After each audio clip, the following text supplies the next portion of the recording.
My friends and I used to do a lot of geocaching after our senior year in high school. For those who don't know what geocaching is, it's essentially a worldwide scavenger hunt. People will select sites and conceal a geocache somewhere unobtrusive, then post GPS coordinates on geocaching websites where other searchers can download the codes and locate the cache. Usually, people who have found the object, often it's a chest or something hollow, will leave a note or small personal memento for future searchers to find and appreciate. There are several types of geocaches, and most of them are thematic in nature, i.e. scenic destinations, romantic sites, hard-to-reach areas, etc. This story begins when my friends and I decided to try a series of purportedly haunted locales within about an hour's drive of our hometown. It began innocently enough. Most of the sites had spooky backstories that were, of course, entirely fabricated. So we had a great time scaring the piss out of each other and generally creeping ourselves out. We'd begun searching after the sun had set to enhance the creep factor, but by around midnight, most of our large group had dwindled off and gone their separate ways. When we reached our last court, there was just myself, Rebecca, Kevin, and Evan left, and we were determined to knock it off our list. Rebecca was our guide for the night, in charge of putting in the coordinates and reading us the backstory behind each site. So, while I drove, she began reading about the last one out loud to the rest of us. Now, I'm paraphrasing here, but it was something along the lines of Henkel Asylum. Constructed in the early 1900s, the James Henkel Asylum was built to house a burgeoning population of the criminal insane. Men who had committed vile crimes, rape, murder, torture, without signs of remorse, were deemed mentally unstable and sent to this facility for further study and rehabilitation. Once committed, very few criminals were ever released back into society, and those that were usually had been given frontal lobotomies, a popular experimental procedure at the time, or electroshock therapy, both of which rendered the patient nearly brain dead, capable of performing only rudimentary tasks. Stories. Contemporary visitors to the asylum report hearing banging noises, cell doors opening and closing, and hearing cackling laughter that is abruptly cut short. It was pretty standard fare compared to the rest of the sites we'd visited that night, and we naturally had a good time psyching each other out for the next 15 minutes while I drove us to the asylum. We'd all heard about it. It was in our local area after all, and we knew it had been condemned and abandoned since as long as any of us could remember, so we figured it'd be a great place to run around and be reckless teenagers without risk of getting yelled at by the cops. When we finally arrived, it looked like something straight out of one of those cheesy B-movies they show on sci-fi. Chain-link fence with barbed wire around the perimeter, 2 guard towers flanking the main gate, which was, of course, chained and locked shut with a big "No Trespassing" sign hanging from it. The asylum itself was decrepit, looking like it hadn't been touched for decades, which was surprising since we grew up in a pretty nice area where the municipal lawmakers try to keep everything looking spiffy for the tourists. Needless to say, we promptly ignored the sign on the front gate and hauled ourselves over, cameras and GPS in hand, and walked towards the asylum. Now, given our attitude towards the previous sites, you've probably gathered that I'm somewhat of a skeptic. I believe that there are paranormal things that can't be explained, yet, but I'm not exactly summoning demons in front of a bathroom mirror. So, when we opened the main door to the asylum, conveniently unlocked, I dismissed the cold burst of wind as just stale pent-up air rushing out after being trapped inside for so long. My friend's bravado, however, quickly disappeared, and they began shuffling their feet nervously at the entrance, hesitant to cross that invisible threshold. I took point, chivvying them along with prodding taunts, and eventually everyone was inside. It wasn't as bad as I thought it'd be. Things were relatively clean, and the entire building looked like it had been gutted. The paint was peeling, tiles popping up here and there, and the metal trim near the baseboards of the wall was in desperate need of some rust begone, but aside from that, the place was entirely empty. No crazy-ass chairs with leather straps, no gurneys lying haphazardly around, just an old reception desk and 2 hallways leading off to the different wings. We explored for a few minutes, freaking ourselves out whenever we heard an old pipe rattle or rat squeak, but otherwise it was relatively uneventful. Our fears safely suppressed by the presence of each other, we began to get more adventurous, opening doors and peeking inside. Whatever company had been contracted to clear the place out did a pretty decent job of removing any creepy decor. Bravado returning by the minute, Evan and Kevin dropped back without Rebecca or me noticing. They began running around, making noises to try and scare us. I'm not gonna lie, it worked until I realized they were gone and probably the cause of all the racket. Then returned laughing and breathless to a decidedly paler Rebecca. She seemed to be a lot more put off by the whole place than the rest of us, or at least she didn't hide it as well. She quietly suggested we leave. Not to be outdone by the other guys of the group, I told her she was more than welcome to wait in the car if she wanted, but I was gonna stick around for a few more minutes. Exasperated but defeated, she finally caved and followed us where the GPS was leading, the 2nd floor. This is where I started to feel genuinely scared. Before, I was just kinda creeped out, but there was something about the whole floor that literally gave me shivers, despite it being a warm summer night. We started opening doors like before, but we were all a lot more sober about it. I guess I wasn't the only one who was feeling weird. Finally, about midway through the hall, we opened the door to a room, and there, lying in the middle of the floor, was an honest-to-God straitjacket. I'm not bullshitting you. Every other room was devoid of objects, but there it was.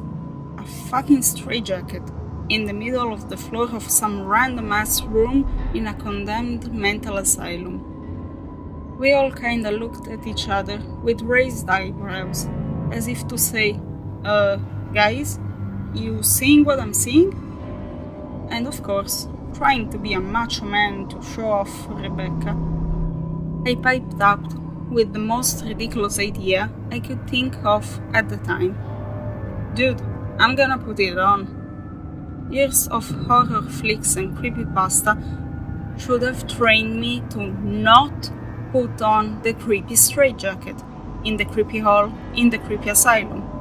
But teenage dumb fuckery won over, and once the words were out, I couldn't just was out. Nobody said anything. They just kinda looked at me expectantly, waiting to see if I'd follow through with my boast. Determined not to be called a pussy for the remainder of the night, I walked forward into the room and bent down to pick up the moth-ridden restraining device. As I got closer, though, I noticed it wasn't moth-ridden at all, but was actually in pretty decent condition, that is, compared to the rest of the place, which, as I've mentioned, was in shambles. I mean, it had a few stains here and there, but it didn't really smell, and it seemed intact enough to put on. As soon as I picked it up, though, I got this overwhelming sense of dread. You know, that drop in the pit of your stomach, right as you go over the lip of a roller coaster? That feeling, in the bottom of your gut, that says, I'm gonna die, I just know it. Yeah, well, I got that, really strong, and totally ignored it. My desire not to die was outweighed, as it often is in teenagers, by my need to look cool for my friends. So I slipped my hands in the sleeves, one at a time, until it hung loosely from my shoulders. Now, if you've ever seen a straitjacket, you know that you can't tie it up yourself. The whole point is to essentially cross your arms across your chest and tie the sleeves behind your back to prevent whoever's inside from moving their arms, presumably to stop them from hurting themselves or others. So, as I stood there in the middle of the room, I called out to Rebecca. Hey Becca, help me tie this thing off. She looked, if you'll excuse the pun, pale as a ghost, but she managed to squeak out, I don't think this is a good idea. But again, after some prodding and encouraging, I convinced her to begin tying the sleeves behind my back. Evan and Kevin just stood in the doorway, expressions a mix of admiration and incredulity. At that point in time, I felt like a badass. For about 3 seconds. As soon as Rebecca finished up the last lace, the door to the cell slammed shut, right in Kevin and Evan's faces. I never felt a breeze, and when I asked them later, both of them fervently denied closing it themselves. Skeptic that I am, I still chalk it up to us leaving the front door open and changing air pressures and all that. But it scared the piss out of us nonetheless. Then I felt a pressure on my chest, like something was sitting on it, or as if someone was pulling the sleeves tighter behind me, and it began to get harder to breathe. I couldn't even summon enough air to whisper, much less call out for help. My vision narrowed to tiny specks, and I swear I heard someone laughing shrilly as I neared unconsciousness. The pressure increased with a sudden tug, and my world went black. When I woke up, my vision was foggy. Or at least, I thought it was, until I realized it wasn't just foggy. It was dark. Like staring through a lens that's been collecting soot. I blinked a few times, and the darkness wavered, but didn't dissipate. Now, I've passed out and blacked out before, but whenever I woke up, it was nothing like that. Either my vision gradually cleared up, or it was blurry, but never in my life have I been able to recreate the shadowy haze I saw in the asylum that night. Then, from the murky depths, 2 small pinpoints of light appeared a few inches in front of my face, glaring a lurid red, and a dim echo of the laughter I heard before surrounded me. As soon as they appeared, however, they were replaced by 2 brilliant shafts of incandescence, Evan and Kevin, shining flashlights down on my face. The last thing I remember hearing before I lost consciousness was Rebecca's scream and the door banging open, which probably explains why those 2 were standing over me with flashlights in hand. I gradually became aware of a dull murmur that I recognized as Rebecca asking me, "Please wake up, please, please, please wake up," as she shook me. She just kept saying it over and over again, kept sobbing and shaking me. When my vision cleared enough, I glanced over and saw that her eyes were completely red, like she'd been crying for a while. Trying to muster some shred of manliness, I found myself speaking in a surprisingly calm voice, given how I was actually feeling. I remember distinctly what I said, word for word. "Get those fucking flashlights out of my face, you douchebags!" Expecting a laugh, or at least some reciprocal insults, I was kinda shocked when they just looked at each other quizzically, seemingly surprised. You're okay? Evan asked incredulously. Yeah, why the hell wouldn't I be? Becca just tied the things too tight, I couldn't breathe, so I passed out. How long was I out for anyway? I inquired. Apparently, it had been long enough for them to untie the straitjacket, allowing me to rub a hand across my face. Another shared look of disbelief. Dude, Kevin began slowly. You've been out for like 15 minutes. We were about to call 911. We kept shaking you. Evan even tried pinching you so hard he drew blood, but you wouldn't wake up. I felt a cold chill run down my spine, and the straitjacket, hanging limply from my shoulders, suddenly began to feel a bit tighter. Hastening to pull it off, I tried not to look panicked as I threw it to a corner of the room. Rebecca just sat there, still shaking and crying a little bit, and in spite of the ordeal I'd just gone through, I had enough sense to go over and try to comfort her. We left that room without a word, geocache be damned, and walked back to the car in complete silence, broken only by the occasional sniffle from Rebecca. The sun started coming up, and as I dropped everyone off at their respective homes, we said quiet goodbyes. Rebecca was the last stop before I finally made the trip home myself. Being the gentleman that I am, I walked her to her door, but she paused at the entry and looked me in the eye. In the light of the grey dawn, I could see her eyes were still reddened from all the crying. She was very quiet, and she said, I have to ask you something. Yeah, sure, what is it? I said, half expecting another, you sure you're alright? Like I'd been getting the whole ride home. She surprised me by asking, do you know how long it took Evan and Kevin to get the door open? Her eyes held a look that I could never forget. It was raw fear. Something happened in that fraction of time between me blacking out and them getting in there that had absolutely terrified her. And seeing that look, I realized I was blacked out for 15 minutes. How long was she alone in that room? No, I replied slowly. How long? 5 minutes. They said it took 5 minutes for them to open that stupid door. I was in there, and I saw you, and I saw... She broke off, another sob stopping her mid-sentence.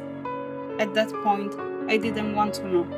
I still don't want to know. I gripped her by the shoulders and said firmly, Rebecca, it doesn't matter. No matter what you saw. I'm here, you're here. We're both safe. It doesn't matter. Nothing bad will happen. I promise. She just nodded numbly, opened her door, and walked inside her house. The next time I saw her, she was back to her usual self. But whenever I bring up that night to her, she freezes up and turns to stone, refusing to discuss it. I stand by what I said before. I don't know what happened in that room, and I don't ever want to know. But I still have nightmares about those two glowing red lights in the darkness.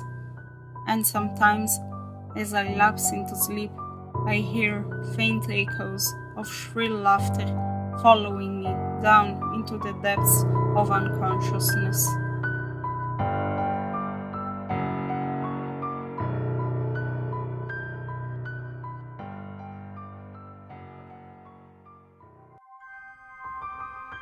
Hello, I am the Gothic Librarian. I hope you enjoyed this reading. If you did, please leave a comment, a thumb up, and share it with your friends. And if you haven't already, subscribe to my channel, as it really helps me a lot. If you have a story you want to share, a request for my next video, or ask me anything, you can contact me through my email, my Facebook page, my Twitter and Instagram accounts, which are all linked down below. I will see you at my next public reading here at the Gothic Library. In the meanwhile, feel free to take a look around and keep in mind it's in the dustiest books that you may find the best stories.